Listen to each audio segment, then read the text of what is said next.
Hello, everyone. This is Whitney Will from Star Path Astrology, and I'm here today to talk to you about the week ahead. So this is my weekly check-in videos where I go over the transits in the week ahead. They go Thursday to Thursday, so we kind of start with the weekend because who doesn't want that to happen? Okay, so let's drop in by just figuring out what's in the air. We are coming up from the new moon in Gemini that happened on Monday, May 30th. So that was a new moon that brought us completely out of eclipse season, brings us in really to a new lunar month, but a month that feels really different. And so I'm going to release my June forecast video a couple days late, admittedly. So to look at all of June. But this month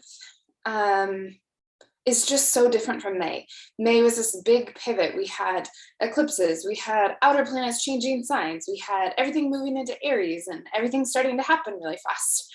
June is kind of just not that vibe. June, things will be accelerating, but really like not a lot of new stuff is getting started.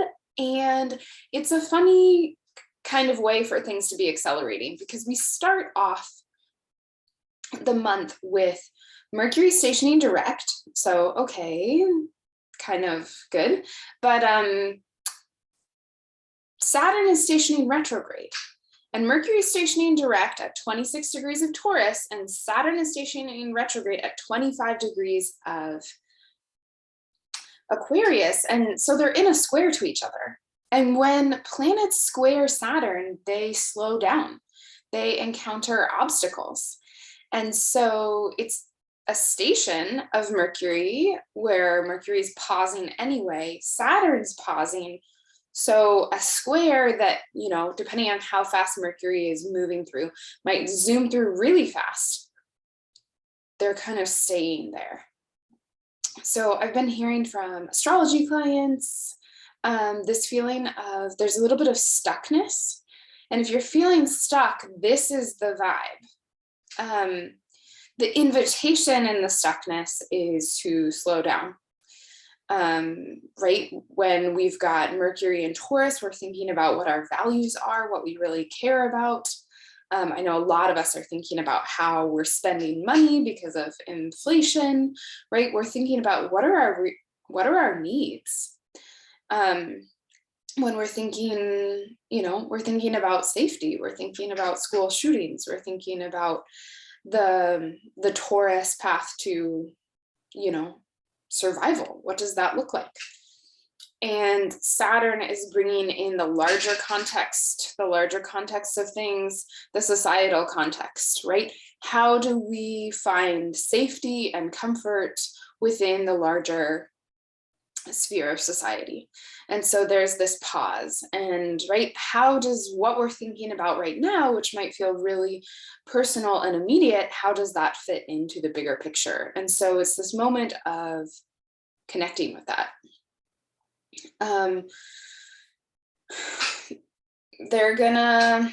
So that kind of, it's, even though we just had a new moon, we're waxing into this month. This month doesn't start out at high speed.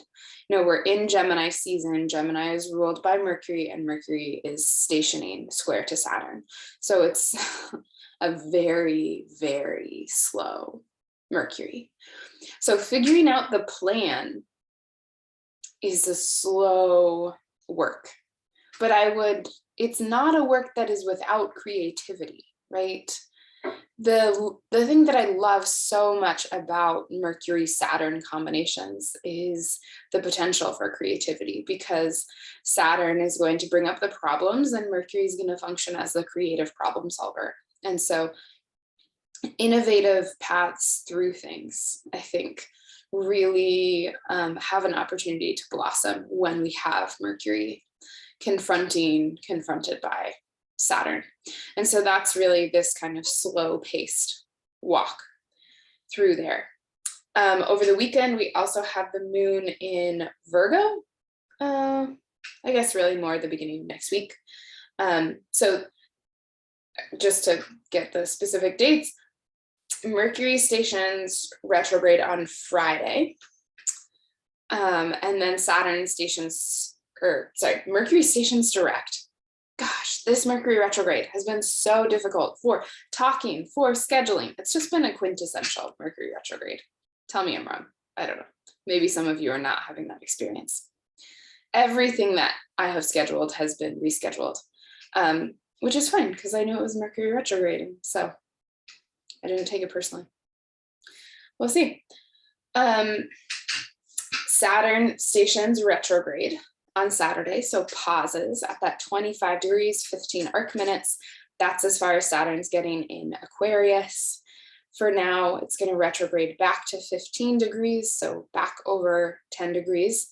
So for some of you, that will be the next hit of your Saturn returns. It's going to be another iteration of a transit. Yeah, we'll see. It's going to station direct in October. So from now until October, things slow down. And I noticed for myself, having a Saturn ruled chart, that this is kind of the slow part of the year when the ruler of my chart goes retrograde and I start consolidating gains rather than kind of making new ones. So kind of watching that internal transition. Yeah, so then the moon goes into Virgo, ruled by that newly direct Mercury at the beginning of the week. It's just kind of finding our feet. And that's really what it is. We don't really have another big aspect until next Friday with Mercury's trine to Pluto. And that's kind of the vibe for June. I mean, when I wrote down all the transits of June, it's like this much. It's not like May, not like July, not like August. August is one of the busiest months of the year. So this is a rest point. So rest. Yeah, we're out of eclipse season. The changes are happening. Yeah, it's not as complicated. Okay. Rest this weekend. Don't force things. That's where you get into trouble. And I'll see you next week.